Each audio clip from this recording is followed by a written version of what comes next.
इस क्लास में हमारा जो स्टार्टिंग टॉपिक रहेगा बिल्कुल वैसा ही है, रिवर प्रॉब्लम के जैसा,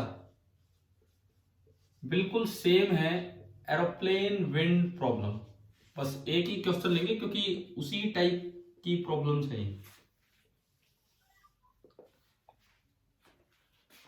एरोप्लेन विंड प्रॉब्लम, ये वाला पार्ट हम देखते हैं अभी। जैसे नदी में आदमी स्ट्रोक्स लगाता है, लेकिन नदी की खुद की स्पीड मिलने से वो कहीं और ही पहुंच जाता है। ऐसे ही जब प्लेन को पायलट चलाएगा तो वो तो कुछ कोशिश करेगा, लेकिन हवा चल रही होती है ऊपर काफी तेज, तो उसकी वजह से वो कहीं और ही पहुंच जाता है। तो इसमें देखिए, पहली चीज VPW, इसको बोलेंगे velocity of plane with respect to wind, जैसे velocity of man with respect to water था। या फिर इसको यूं भी बोल देते हैं velocity of plane in still air, velocity of plane in still air, ये भी इसे बोल देते हैं। VW, this is the velocity of wind. VW जो आपकी होगी that is the velocity of wind, and VP it becomes net velocity of plane, जो कि ग्राउंड के रेस्पेक्ट में बनेगी।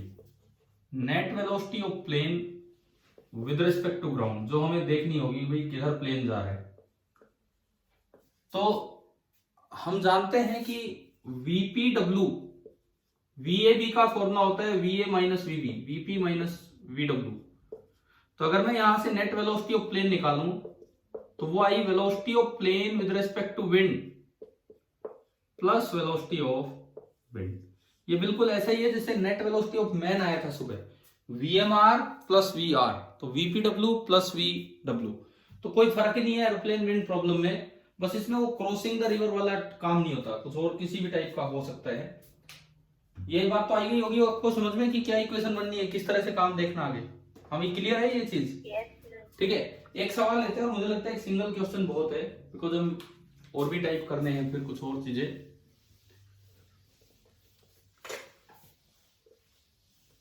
देखिए,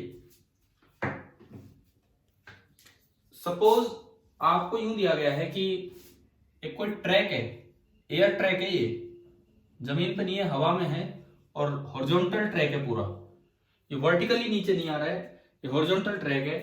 मैंने इस ट्रैक को नाम दिया ABCD। ये कोई भी एक ट्रैक है, स्क्वायर ट्रैक है, स्क्वायर ट्रैक जिसकी एज लेंथ है L। This is a square horizontal track और एज लेंथ आपको दिखा दी है L है। अब आपको इसमें देखना है, कुछ चीजें दे रखी होंगी, जैसे जो एयर स्पीड ऑफ प्लेन है, मान लो एयर स्पीड। अब एयर स्पीड का क्या मतलब है, अगर ये वर्ड कहीं आए, एयर स्पीड ऑफ, हाँ, कि भाई अगर हवा ना चले, एयर मतलब स्टिल विंड, मतलब बिल्कुल रुकी हुई हवा, एयर स्पीड ऑफ प्लेन, जैसे हम VMR को U बोलते थे उसमें, सुबह जब पढ़ा आपने river problem, velocity of man in still water, आप उसको U बोलते थे, यहां मैंने प्लेन की स्पीड को U बोल दिया। और दूसरी बात, विंड स्पीड, विंड बोला कि इधर जा रही है, इस पर्टिकुलर डायरेक्शन में विंड है, एंड वेलोसिटी ऑफ विंड है U, पूरे U नहीं सॉरी V, पूरे ट्रैक पे उधर की तरफ हवा चल रही है, इस तरह से प्लेन किधर ही मुड़े वो उधर की तरफ ही जा रही है। अब देखो इस सवाल में ना, अगर मैं A से कोई प्लेन चलाना स्टार्ट करूं, पहली बात क्या आपको दो बातें समझ में आ गई कि जो पायलट स्टार्ट करेगा, जो पायलट चलाएगा प्लेन को, वो हवा के रेस्पेक्ट में U स्पीड से चलेगा, लेकिन उसमें एयर की स्पीड ऐड होगी तब जाके नेट वेलोसिटी ऑफ प्लेन आएगी, और एयर की वेलोसिटी पैरेलल टू AB है चारों रास्तों पे, ये दिया गया है। तो अब मुझे बताना है कि ABCD पे ये प्लेन गया तो इसे टोटल टाइम कितना लगा होगा। मुझे ये बताना है कि time taken to go from A to B to C to D to A, ये बताना है। कैसे करें इसमें ना, एक ठीक सा सवाल बन जाता है, बिकॉज अपस्ट्रीम मोशन भी आ जाता है, डाउनस्ट्रीम मोशन भी आ जाता है, सारे मोशन आ रहे हैं। देखिए कैसे, जब प्लेन इधर चलेगा, जब प्लेन इधर चलेगा तो प्लेन की खुद की स्पीड है with respect to air u, और साथ में हवा की स्पीड इस पे धक्का मारेगी आगे v। तो ये बताओ ये अपस्ट्रीम मोशन है कि डाउनस्ट्रीम मोशन है? डाउनस्ट्रीम। मैं आपको एक बार फिर बता देता हूं, ये तो होती है vpw और ये होता है vw, और जो हमारी नेट इक्वेशन थी जो आज पढ़ी हमने, v plane that is velocity of plane with respect to wind plus velocity of wind, ये इक्वेशन है। तो अब जब दोनों चीजें सेम डायरेक्शन में है तो सीधा सम हो जाएगा। और वैसे भी हमने पढ़ रखा है डाउनस्ट्रीम मोशन में नेट स्पीड कितनी हो जाती है डाउनस्ट्रीम में, u प्लस वी आर, जो सुबह पढ़ा था, समझ गए हो? तो यहां से जब जाएगा तो इसकी जो नेट प्लेन स्पीड होगी vp that will be equal to u plus v एक कांस्टेंट स्पीड ही है इन सब में, u और v सब कांस्टेंट है तो स्पीड नेट कांस्टेंट ही रहेगी। लेंथ कितनी है AB लेंथ L, स्पीड है u प्लस वी। तो आप बताओ time taken to go from A to B कितना लगा इसको, A से B? L upon u plus v, पहला टाइम आ गया। अब दूसरा time taken to go from B to C पे चलते हैं। B टू C पे अगर मैं चलूं, time taken to go from B to C, अच्छा B टू C में किधर बताओ, क्या सीधा B से C की तरफ अगर प्लेन चलाए तो C पहुंच जाएगा या कहीं उधर भागेगा? भाई B टू C आना है, नदी की तरह हवा को देखो, हवा उधर जा रही है और आपको B से C आना है, तो आपको स्विम परपेंडिकुलर, ये बताओ स्विम परपेंडिकुलरली वाला केस है या क्रॉस परपेंडिकुलरली, क्या करना चाहिए? स्विम परपेंडिकुलर करेगा तो ये कहीं और ही पहुंच जाएगा। अगर आपको B से C जाना है तो बताओ कैसे, क्या कौन सा केस देखना होगा? क्रॉस परपेंडिकुलर में। इसको टेढ़ा जाना पड़ेगा, इसको जो विंड की स्पीड मारे, ठीक है, इसको इधर जाना पड़ेगा, इधर की तरफ कहीं इसको जाना पड़ेगा, समझ गए हो? इसको इधर की तरफ कहीं जाना पड़ेगा प्लेन को विद अ स्पीड u, उसमें ऐड होगी विंड की स्पीड v और उससे बनेगी net speed of plane vp, और ये प्लेन यू टेढ़ा चलेगा हमेशा। पता है ना आपको, जो आदमी हम बनाते थे टेढ़ा, ये ऐसे चलता रहेगा। Yes sir. और ये आ जाएगा। अब बताओ time taken from B to C, ये vp कितना होगा? मुझे तो u और v दे रखा, vp नहीं पता, vp कितना होगा मुझे तो हाँ, ये हो गया under root of u square minus v square. तो बताएं time taken to B to C कितना होगा, from B to C? L upon under root u square minus v square. चले आगे बढ़ते हैं। C टू D जब ये आएगा तो ये इधर की तरफ आया विद स्पीड u, लेकिन हवा तो यूं चल रही है हर बार, पीछे VR, तो ये कौन सा मोशन हो गया? अपस्ट्रीम। अपस्ट्रीम में जो नेट स्पीड होती है, नेट स्पीड ऑफ प्लेन कितनी हो जाएगी? u minus VR। तो अब आप लिखवाएं time taken from C to D कितना होगा? L upon u minus VR। Yes, L upon u minus VR, ये आपका हो गया। ठीक है, आखिरी ट्रैक में उसे कैसे चलना होगा, D टू A वो कैसे जाए कि सीधा चले या कुछ इधर चले या कुछ उधर चले? Left side. हाँ, लेफ्ट साइड जाएगा, बिल्कुल सही। यानी कि अब भाई पायलट अपना इसी हिसाब से चलाते हैं प्लेन को कि उन्हें पता रहता है ये सब। ये कुछ इधर की तरफ चलेगा विद स्पीड u, उसमें ऐड होगी विंड स्पीड v और उससे नेट स्पीड ये बनेगी v प्लेन। इस बार बताओ v प्लेन कितना होगा पाइथागोरस से? उतना ही होगा जितना वहां पे है, under root u square minus v square. Speed से चल के आएगा, l लेंथ चलनी है, तो बताओ time taken from D to A क्या हो जाना है? L upon under root of u square minus v square. And finally चारों का सम कर देंगे। अब अगर न्यूमेरिकली वैल्यूज दी जाती हैं कि कोई 2 मीटर पर सेकेंड, कोई 100 मीटर पर सेकेंड, कुछ भी, तो इसमें पुट करके आप कर लेंगे। लेकिन आप एक चीज बताओ, क्या एक बात समझ में आई कि विंड प्रॉब्लम और plane problem, sorry river problem और प्लेन प्रॉब्लम में कोई डिफरेंस ही नहीं है? ठीक है भाई, सभी को क्लियर है ना ये चीज? ठीक है। Yes sir. HCV का जो वो चैप्टर है रेस्ट एंड मोशन वाला, उसका जो लास्ट पेज है उसमें रिलेटिव मोशन के अच्छे क्वेश्चंस हैं लास्ट पेज पे, एक्सरसाइज के लास्ट पेज पे, तो आप ट्राई करना। और अगर आज, वैसे तो मेरी आपके बाद एक 12th की क्लास और उसके बाद एक टाइम मिला तो मैं एक CPP शायद बनाऊंगा आज आपके लिए, और जिसमें कुछ एडिशनल होमवर्क भी दिया होगा कंप्लीट, मतलब पूरा HCV और NCERT से कि ये जो काइनेमेटिक्स का पार्ट है कि इसमें क्या क्या आप ट्राई कर सकते हैं। दिन थोड़े कम है हमारे पास, 1-2 दिन ही है, मंडे को तो आपका टेस्ट है, बट फिर भी जितना हो पाए आप करना ट्राई, ठीक है। चले तो अभी आगे बढ़ते हैं। Yes sir. ये आपकी होगी एरोप्लेन विंड प्रॉब्लम्स। ऐसे ही अब देखो कोई लिमिट नहीं है, क्वेश्चंस तो रिलेटिव मोशन में कुछ भी आ सकते हैं, कैसी भी टाइप की प्रॉब्लम आ सकती है, आपको खुद दिमाग लगाना होगा कि भाई किधर क्या हो रहा है क्या नहीं हो रहा है, ठीक है। तो हर एक चीज यहां हम लेंगे भी नहीं इसमें। तो अब एक अलग तरह की प्रॉब्लम पे चलते हैं, ठीक है। ये तो हो गया यहां तक। अब हम एक अलग तरह की प्रॉब्लम में चलेंगे और उन्हें बोलते हैं कि वेलोसिटी ऑफ अप्रोच और वेलोसिटी ऑफ सेपरेशन, इनका क्या मतलब है। सबसे पहले हम ये चीज सीखें।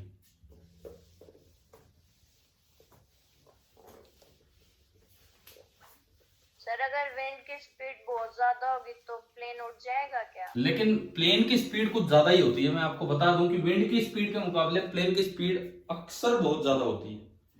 अगर विंड की स्पीड बहुत ही ज्यादा हो जाती है तो फिर तो खतरनाक तूफान है कि प्लेन की स्पीड से भी ज्यादा है। हाँ तो उड़ भी जाएगा वो, तो कुछ भी हो सकता है, जिधर भी वो चलेगा उधर हो जाएगा इस तरह से, ठीक है। कहाँ जमीन पे रखा हो प्लेन नहीं उड़ेगा, ये कभी सोचो कि नीचे रखा है प्लेन वो उड़ जाएगा, ये तो ऊपर हवा में, ऊपर स्पीड थोड़ी तेज होती है, नीचे इतनी नहीं होती है। कभी पतंग उड़ाई है पतंग? Yes sir. Yes sir. नहीं, एक तो होती है उड़ाना, एक होता है स्टार्ट करना, उसे चढ़ाना ऊपर तक, वो किया है क्या? Yes sir. तो नीचे स्टार्टिंग में थोड़ा जोर पड़ता है क्योंकि नीचे इतनी हवा होती नहीं है, नीचे इतनी हवा नहीं होती है, आप लगे रहते हैं, और जिसको नहीं आती उड़ानी हो तो फिर परेशानी हो जाएगा। लेकिन एक बार आप उसे ऊपर कर दो, ऊपर इतनी हवा मेंटेन रहती है कि वो आराम से पतंग उड़ती रहती है, जिसको नहीं भी उड़ानी आती उसे पकड़ा दो वो भी आराम से संभाल लेगा उस पतंग को। तो नीचे इतना नहीं होता, ऊपर हवा थोड़ा तेज होती है। चलिए अभी जो मैं आपको नया कॉन्सेप्ट सिखा रहा हूं, मतलब इन रिलेटिव मोशन में इन चीजों से हटके, उस पर आप ध्यान दो क्या है। वेलोसिटी ऑफ अप्रोच, पहली बात।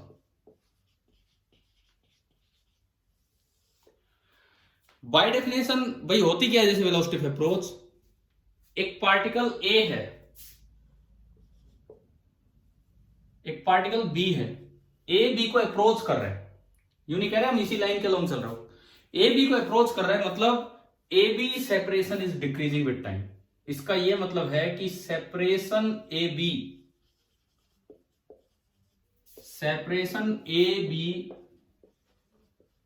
Is decreasing with time. सबसे पहली बात तो सेपरेशन ए बी है वो टाइम के साथ डिक्रीज हो रही है। दूसरी बात, अगर ये सेपरेशन इस वक्त आर है, एट टाइम टी ये सेपरेशन आर है, तो थोड़ी देर के बाद ये सेपरेशन थोड़ी और कम हो जाएगी, थोड़ी सी कम हो जाएगी, कोई कहीं भी गया हो, चाहे कम होगी। आप बताओ आर प्लस डी आर लिखें कि आर माइनस डी आर, बोलिए। आर प्लस डी है। हाँ चलो ध्यान है आप सभी को, ये आर प्लस डी आर ही होगा, लेकिन डी आर क्या होगा, नेगेटिव। और यहां टाइम हो चुका है टी प्लस डी टी, और टाइम तो हमेशा बढ़ता ही है, तो डी टी पॉजिटिव है, डी टी पॉजिटिव। अब अगर मैं यहां डिफाइन करूं mode of magnitude of velocity of approach, कि भाई ए बी को अप्रोच कर रहा है किस स्पीड से, तो बाय डेफिनेशन वो होता है D R by D T, लेकिन D R by D T तो नेगेटिव होगा, डी आर नेगेटिव और डी टी पॉजिटिव है, और किसी वेक्टर का मॉडुलस नेगेटिव नहीं हो सकता, तो उसको पॉजिटिव बनाने के लिए बाहर क्या लगाना पड़ेगा, एक और माइनस साइन। ये तो स्टार्टिंग डेफिनेशन है वेलोसिटी ऑफ अप्रोच की। बताएं एक बार क्या ये समझ में आया, क्या लिखा है मैंने? क्लियर है सभी को या कोई डाउट है? ठीक है। दूसरी बात, वेलोसिटी ऑफ अप्रोच मैथमेटिकली कैसे निकालें, तो अगर मान लो velocity of approach of A towards B निकालना है, तो step first, bring B to rest, मैं velocity of approach of A निकाल रहा हूं towards B, velocity of approach of A towards B, ये हम निकाल रहे हैं। बी को रेस्ट पे लाने का क्या मतलब होता है, जो बी की वेलोसिटी थी उतनी अपोजिट वेलोसिटी बी में भी ऐड की और ए में भी, खाली एक में नहीं कर सकते। ब्रिंग बी टू रेस्ट का मतलब है कि calculate velocity of A with respect to B. उसके बाद स्टेप सेकंड, दूसरा स्टेप आपको क्या करना है, फाइंड कंपोनेंट ऑफ, दिख रहा है ना पूरा, हाँ, find component of VAB along the line AB। सबसे पहले भाई देखो, आपको velocity of approach of A लानी है towards B, velocity of approach of A लानी है टुवर्ड्स बी।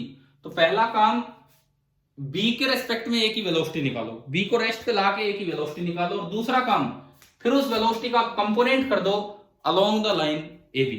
तो ये तरीका होता है। देखो सबसे पहले मैंने आपको सिखाया डेफिनेशन क्या है वेलोसिटी ऑफ अप्रोच की, फिर बताया उसको निकालने का तरीका क्या है।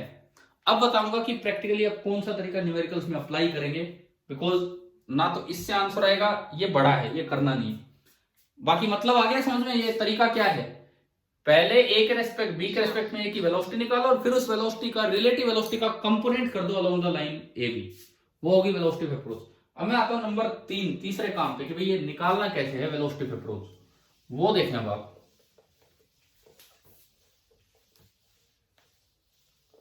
देखो, अगर मान लीजिए मेथड भी किस तरह से निकालना है, सपोज आपको ये दिया जाए, ये ए है,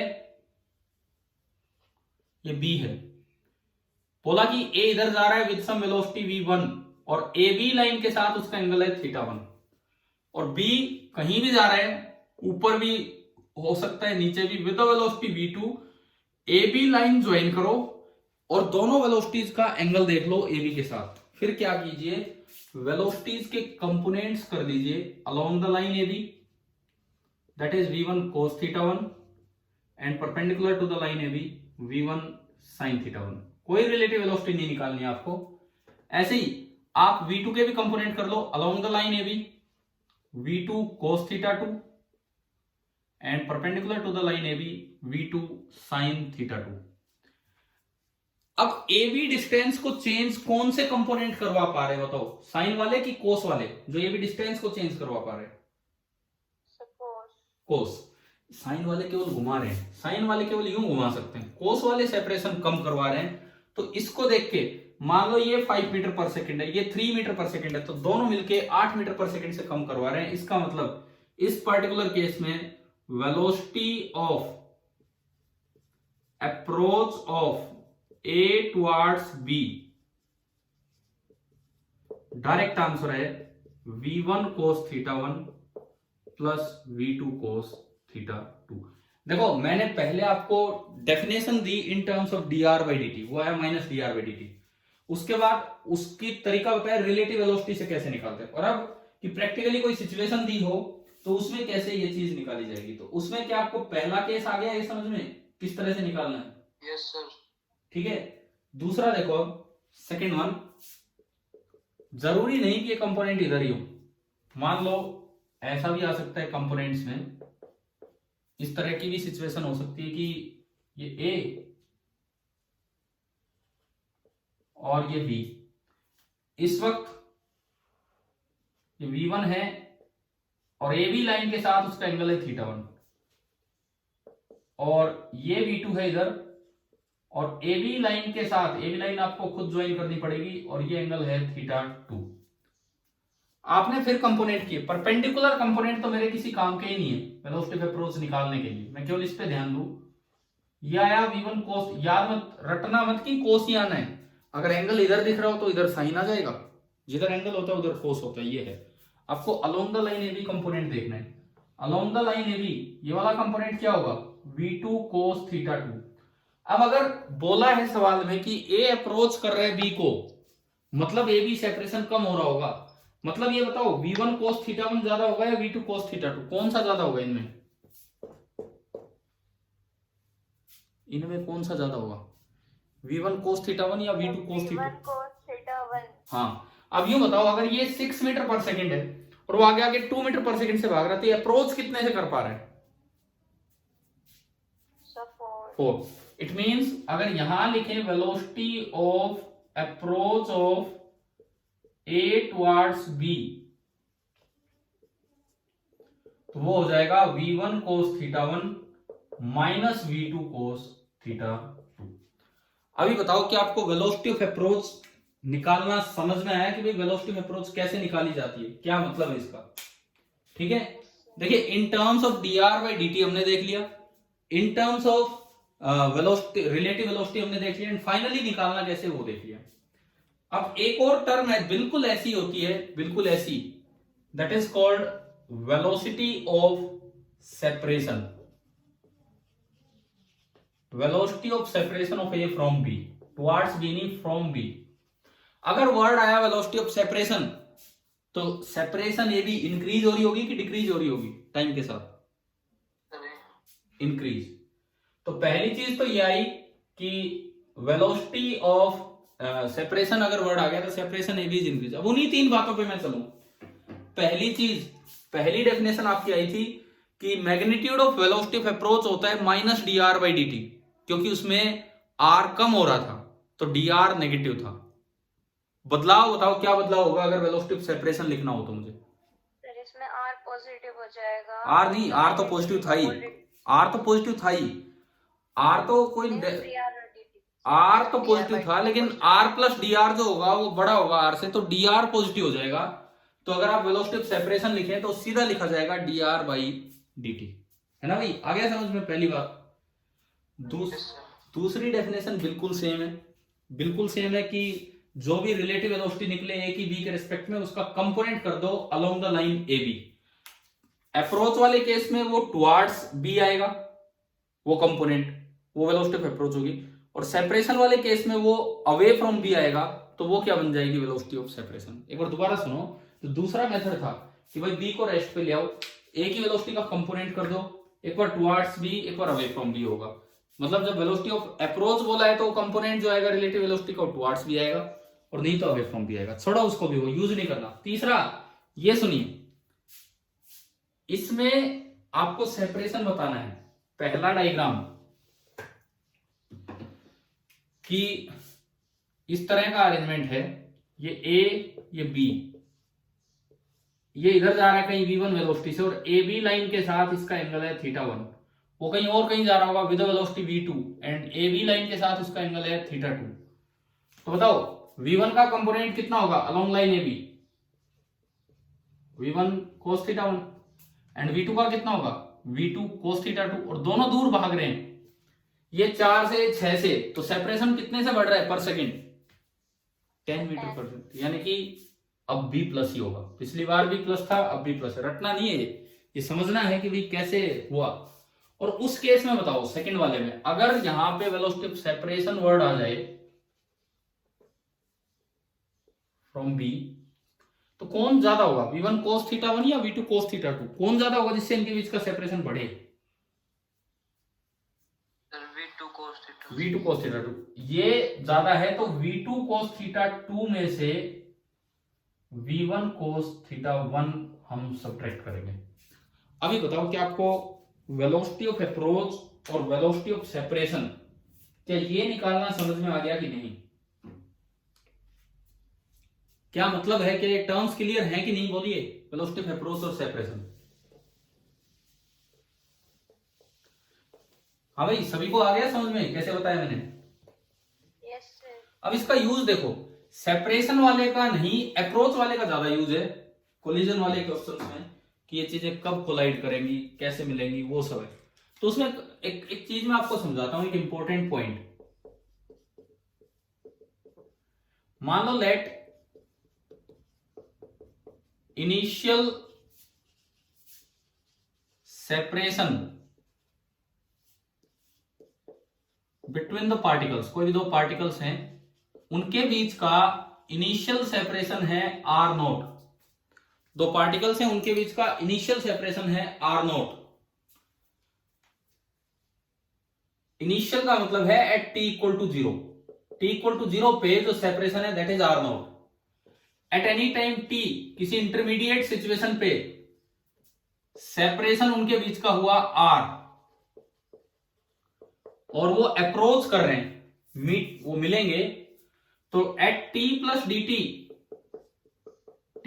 dt जो सेपरेशन होगा वो लिखा तो जाएगा r प्लस डी आर, अभी अभी हम पढ़ ही रहे थे ये चीज, लेकिन dr इस केस में क्या हो जाएगा, नेगेटिव। समझ रहे हो, अप्रोच केस देख रहे हैं, दो चीजें दूर थी और अब मिलनी है किसी भी तरह से, हमें नहीं पता किस किस डायरेक्शन में वो चल के आ रही, लेकिन उनकी टक्कर होनी, मिलनी है। एंड ये स्टार्टिंग टाइम, ये इंटरमीडिएट टाइम, और अब मैं आता हूं फाइनल टाइम पे। At t equal to capital T मैंने बोला time of meeting, capital T हमने बोल दिया टाइम ऑफ मीटिंग।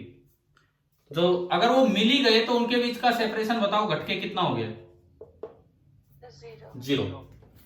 यानी कि जो सेपरेशन है वो आर नोट से चेंज होके 0 तक आया, सेपरेशन आर नोट से चेंज होके 0 तक आया, और टाइम 0 से बढ़ के t तक आया।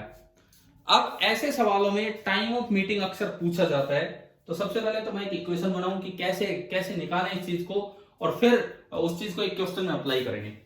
ठीक है, देखो अभी पहले तो एक इक्वेशन बनाते हैं, मैं इसको मिटा दूं, ये दिमाग में रहेगा। क्या बताया, इनिशियल सेपरेशन आर नोट है, इसी समय ये है, और फाइनल 0 है। देखो मान लीजिए at any time t, let at time t बीच का कोई समय है, उस समय मैग्नीट्यूड ऑफ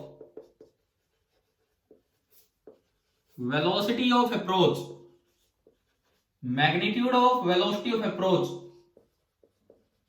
वो हमने v मान दिया, magnitude of velocity of approach v बोल दिया किसी भी समय t पे, कि इनका magnitude of velocity of approach v है। अब जो v होगा मैं उसको लिख सकता हूं minus D R by D T, पढ़ाया था ना याद अभी अप्रोच वाले केस में, फर्स्ट डेफिनेशन जो थी, v को मैं लिख सकता हूं minus D R by D T. तो यहां से देखिए माइनस डी आर बराबर आ गया v D T, integrating both sides, minus integral d are integral v D T. Limit लगवाएं जी, r की इनिशियल वैल्यू कितनी थी, बिल्कुल शुरू में t की 0 वैल्यू जब थी इनिशियली, तो r कितना माना था इनिशियल सेपरेशन, आर नोट, और जब मीटिंग टाइम आया तो फाइनल सेपरेशन कितना हो गया, 0, माइनस इंटीग्रल डी आर होगा आर नोट से 0, integral v d t 0 to t. जब आप लिमिट पुट करोगे तो क्या बनेगा, यहां बताओ इधर क्या बनेगा, upper limit 0 minus lower limit r naught, क्या हुआ बताओ क्या बनेगा, ये बोलो क्या बना, plus r naught, 0 minus r naught और 1 माइनस बाहर है, तो यहां से एक इक्वेशन आई, initial separation is equal to integral v d t 0 से t। मीटिंग वाले क्वेश्चंस में, मीटिंग मतलब जिनमें मिलवाना हो पार्टिकल्स को, ये एक स्टैंडर्ड इक्वेशन है, are naught initial separation is equal to integral v d t, where v is the magnitude of velocity of approach at time t। इसमें एक स्पेशल केस, कल मॉर्निंग में क्लास है 7 बजे, ठीक है, मैं 1-2 दिन 10th की नहीं ले रहा हूं क्लास, आपकी क्लासेस ले रहे हैं, कल मॉर्निंग में 7 बजे क्लास है, सभी तैयार रहे, बिकॉज अभी जो मीटिंग का मैसेज आ चुका है कि ये बस आखिरी 10 मिनट चल रहे हैं, तो आप देखें 7-8 मिनट बचे होंगे, इस पे ध्यान दीजिए। अभी ये काम भी कल ही पूरा हो पाएगा, मैं एक सवाल अभी करवा पाऊंगा स्पेशल केस पे। स्पेशल केस ये है कि if magnitude of velocity of approach is constant, if v is constant during whole motion. ये कब कांस्टेंट होता है, कब कांस्टेंट होता है, जब वो अपनी शेप बरकरार रख के चलते हैं। 3 पार्टिकल चले, ट्राइंगल थे, ट्राइंगल के तीनों कॉर्नर्स पे थे, चलते रहे, छोटी ट्राइंगल होती गई लेकिन ट्राइंगल बनी रही। स्क्वायर थे, छोटा स्क्वायर होता गया, हेक्सागन था, छोटा हेक्सागन होता गया। ऐसे किसी भी केस में जो magnitude of velocity of approach होगा दो पार्टिकल्स के बीच का, वो कांस्टेंट रहेगा। अभी बताता हूं एक सवाल लेके, इफ v इज कांस्टेंट तो v इंटीग्रेशन से बाहर आ जाएगा और अंदर बचा इंटीग्रल dt 0 से t। ये क्या होगा सोल्व करके बताओ, इंटीग्रल dt 0 टू t कितना होगा ये, square upon two. T square upon 2 कहां से हो जाएगा? dt का इंटीग्रेशन t होगा, integral dt is simply t, और जब आप उसमें लिमिट पुट करेंगे तो t माइनस 0, ये ओनली vt आना है। तो मेरे पास एक फॉर्मूला आ गया, देखिए t बराबर r naught by v. t बराबर आर नोट बाई वी क्या है कि time of meeting is equal to initial separation. हमें मतलब ही नहीं कैसे पाथ पे हो गया, क्या हुआ क्या नहीं हुआ, initial separation upon magnitude of velocity of approach. Initial separation upon magnitude of velocity of approach. मैं आखिरी 5 मिनट है, इसको यूज करवाता हूं, इसको कल यूज करवाऊंगा। आज एक बार ये स्पेशल केस वाला आपको बताता हूं। पहले बताओ ये आया क्या समझ में, क्या फॉर्मूला निकल के आया कि अगर 2 3 4 पार्टिकल इस तरह से चल रहे हैं कि उनका magnitude of velocity of approach constant रहता है, तो टाइम ऑफ मीटिंग आप डायरेक्टली लिख सकते हो बिना ये जाने कि वो कैसे आर्बिट्रेरी पाथ पे गए, initial separation upon mode of velocity of approach. तरीका देखें अब इसका क्या है। मैं 3-4 पार्टिकल्स को मिलवाता हूं फटाफट, जितना भी अभी हो पाएगा। भाई जिसकी क्लास मिस हो जाती है वो वीडियो जरूर देखा करो यार, आप तो क्लास भी मिस कर देते हो फिर वीडियो भी नहीं देखते हो कि क्या है क्या नहीं। देखिए सपोज पहला सवाल, इसी में फटाफट मैं बताऊंगा। एक ट्राइंगल है, एज लेंथ है ए, ये रोड बना हुआ है, ट्रायंगुलर पाथ। पार्टिकल नंबर 1 2 3 तीनों एक साथ स्टार्ट होते हैं, क्वेश्चन है ये, तीनों एक साथ स्टार्ट होते हैं, तीनों एक दूसरे की तरफ v वेलोसिटी से स्टार्ट होते हैं, तीनों एक साथ स्टार्ट होते हैं, तीनों एक दूसरे की तरफ v वेलोसिटी से स्टार्ट होते हैं। 1 हमेशा 2 की तरफ चलेगा, 2 हमेशा 3 की तरफ, और 3 हमेशा 1 की तरफ। तीनों एक दूसरे को देख के चलते रहते हैं। पूछा है कि बताओ कितनी देर में मिलेंगे। पहला सवाल, क्या ये मिलेंगे सेम स्पीड से चलते रहे तो? अरे बताओ मिलेंगे कि नहीं? No sir. क्यों नहीं मिलेंगे? क्यों नहीं मिलेंगे भाई? आपको यूं लग रहा है कि भाई ये सीधा चलता रहे, सीधा चलता रहे, सीधा नहीं, हमेशा 1 चलता है, 2 पार्टिकल सेकंड पार्टिकल की तरफ देखते हो तो यूं बताओ, ठीक है रोड ये है, जब सेकंड पार्टिकल थोड़ा आगे होगा तो 1 इधर थोड़ी देखेगा, 1 किधर चलेगा, 2 की तरफ। जब थर्ड थोड़ा आगे होगा तो 2 सीधा थोड़ी चलेगा, 2 किधर देखेगा, 3 की तरफ। और जब 1 आगे आ चुका तो 3 भी इधर। तो क्या तीनों रोड पे ही चलेंगे कि ये खेत में उतर लेंगे, मतलब इधर उतर लेंगे? बताओ भाई, समझ में आ रहा है कि नहीं? जब 2 थोड़ा आगे होगा तो 1 2 की तरफ मुड़ दिया, 3 थोड़ा आगे होगा तो 2 इधर मुड़ दिया, एंड ऐसे 1 थोड़ा आगे होगा तो 3 भी इधर मुड़ दिया। तो तीनों इस फील्ड में नीचे उतर जाएंगे कि नहीं? ठीक है। और ऐसे किसी भी सवाल में, चाहे ट्राइंगल हो, चाहे स्क्वायर हो, चाहे हेक्सागन हो, कुछ भी हो, ये सारे हमेशा अंदर की तरफ उतर लेंगे, एक दूसरे की तरफ देख के चलते हैं। लेकिन एक चीज बरकरार रहेगी, हर वक्त वो एक ट्राइंगल बना के चलेंगे, हर वक्त वो एक इक्विलेटरल ट्राइंगल बना के चलते हैं। जब 1 यहां आ चुका होगा, 2 यहां आ चुका होगा, 3 यहां आ चुका होगा, शुरू में भी एंगल 60-60 डिग्री है और बाद में भी एंगल 60-60 डिग्री रहेगा। अब क्वेश्चन में क्या दिया है कि सबकी स्पीड कांस्टेंट है, कांस्टेंट स्पीड v से वो चल रहे हैं, तो बताओ टाइम ऑफ मीटिंग क्या होगा? अब ऐसे सवाल में एक ऑप्शन तो आएगा मिलेंगे ही नहीं, तो आधे बच्चे तो वो टिक कर जाते हैं भाई मिलेंगे ही नहीं, जबकि ये मिलेंगे। टाइम ऑफ मीटिंग, अगर ये अपनी शेप को मेंटेन करके चलते हैं, ऐसे किसी भी सवाल में शेप मेंटेन रहेगी, ट्रायंगल, स्क्वायर, हेक्सागन जो भी है, तो ये जो स्पीड है ये तो v अलग चीज है, v तो क्या चीज है, इनकी इंडिविजुअल स्पीड। अब मैं निकालूं velocity of approach, velocity of approach of 1 towards 2, किसी की भी किसी के तरफ निकाल लो आप, तो आप इनिशियली निकाल लो। इनिशियली देखो तरीका, 1 इधर है इनिशियली, 2 इधर है, 1 की वेलोसिटी इधर है v और 2 की वेलोसिटी इनिशियली इधर है v। कितने एंगल पे, कितने एंगल पे? 60 डिग्री एंगल पे। आप बताओ वेलोसिटी ऑफ अप्रोच कैसे निकालें? 1 और 2 उस लाइन को ज्वाइन करो, दोनों की वेलोसिटी के कंपोनेंट कर दो अलोंग द लाइन 1 2। ये मीटिंग पूरी होने वाली है, थोड़ा सा हम फास्ट करें। 37, कोई नहीं, 2-3 मिनट बचे हैं। देखिए ठीक है देखो इधर 1 इधर ही है अगर 1 की वेलोसिटी टेढ़ी मेढ़ी होती तो मैं टुकड़े करता हूं। 1 की वेलोसिटी अभी लाइन अलोंग लाइन ए भी है, 2 के कंपोनेंट कर दो। 2 का बताओ इधर क्या आएगा, क्या आया, v cos 60 यानी कि v/2। ये v से आ रहा है, v/2 से आ रहा है, तो वेलोसिटी ऑफ अप्रोच बताओ कितनी हुई, प्लस करें कि माइनस करें, प्लस v प्लस v/2 कितना हो गया 3v/2। क्योंकि ये शेप मेंटेन करके चल रहे, तो हर वक्त ये इधर v ये इधर v 60 डिग्री पे लोगे तो ये v cos 60 और v प्लस v/2 हर वक्त ये कितनी बनी रहेगी 3v/2। और हमने पढ़ा कि जब magnitude of velocity of approach constant होता है तो टाइम ऑफ मीटिंग का क्या फॉर्मूला है, बोलिए क्या फॉर्मूला है, इनिशियल सेपरेशन बताओ, 1 2 के बीच का इनिशियल सेपरेशन कितना है, a upon velocity of approach 3v/2। कितना टाइम लगा इन्हें मिलने में, 2a/3v। अभी मैं कल सुबह कंटिन्यू करूंगा इस काम को। आप ये बताओ क्या ये एक सवाल समझ में आया आपको, ये HCV का एक सोल्ड एग्जांपल आप देख लेना एक बार, वहां थोड़ा और भी डिटेल में है। लेकिन आप एक चीज और ट्राई करेंगे इसके साथ ही, एक बार यही क्वेश्चन करेंगे स्क्वायर लेके 4 पार्टिकल लेके, और एक बार ये क्वेश्चन करेंगे हेक्सागन लेके, ठीक है। HCV एक्सरसाइज में भी एक बार ये सवाल मिलेगा और एक जगह सोल्ड एग्जांपल में मिलेगा। तो ये तो वो टाइप है जब वेलोसिटी ऑफ अप्रोच शुरू से लेके लास्ट तक क्या रहती है, कांस्टेंट। कल जो सुबह वाला लेक्चर होगा, सुबह 7 बजे आपकी क्लास है, मैं 10th की क्लास नहीं ले रहा हूं, आपकी क्लास है सुबह 7 बजे, ध्यान रखना 7 से 7:40।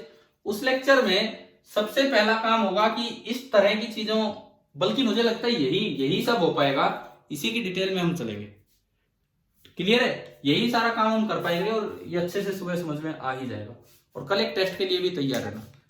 चलो भाई ठीक है, अब टाइम हो रहा है, लास्ट मिनट चल रहा है, कोई कुछ कहना चाह रहा है तो बताओ। सर कल टेस्ट होगा हाँ क्या? कल होगा, कल तो होगा 100 मार्क्स का रिलेटिव मोशन का, ठीक है। 4 बजे ही होगा। वो यार देख लेंगे जो भी टाइम लगा, हाँ लगभग मैं तो यही टाइम रखूंगा शाम का। चलो ठीक है, और आज सुबह का लेक्चर अगर किसी ने अटेंड नहीं किया था तो वो वीडियो लेक्चर देख ले, मैंने आज 2 बार डाल दिया आपके ग्रुप पे, वही सेम, क्योंकि किसी ने देखा ही नहीं था इसलिए। ठीक है भाई, अब आप पढ़िए, बाय।